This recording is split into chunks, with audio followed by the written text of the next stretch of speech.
Samantala, DILG Secretary John Vic Remulla nagpaalala sa mga pulis na huwag nang makisali o magpagamit sa politika ngayong election period. Inihagyan ang kalihim sa pagbisita sa Police Regional Office kung saan ipresenta sa kanya ang mga nakumpisgang loose firearms.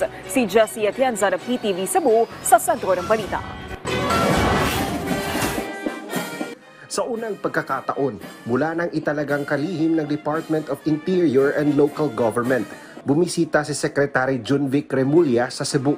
Isang arrival honors ang iginawad sa kanya ng Police Regional Office 7 kasama ang mga personnel ng BJMP at BFP.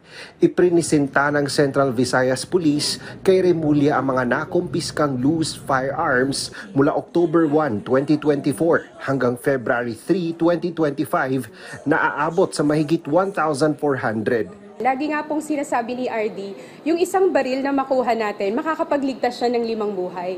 So ibig sabihin, sa dami ng armas na nandiyan po na pinresent nila kanina, maraming buhay po yung maliligtas at makakatulong po ito para ma-ensure po natin ng isang mapayapa at matagumpay po na eleksyon.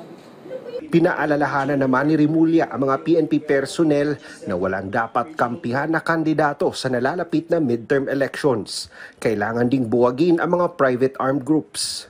Well, number 1, dismantle all the private armed groups. Number 2, walang kakampihan. Hindi sila pwede mag-function as a private army ng mga politiko.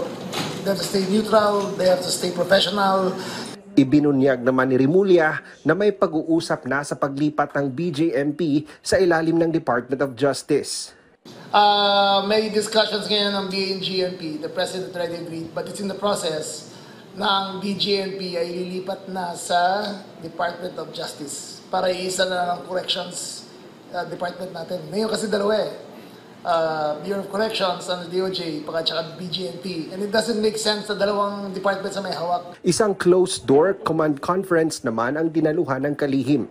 Kasama rito ang mga matataas na opisyal ng law enforcement agencies sa Central Visayas. Mula sa PTV Cebu, Jessie Atienza para sa Pambansang TV sa Bagong Pilipinas.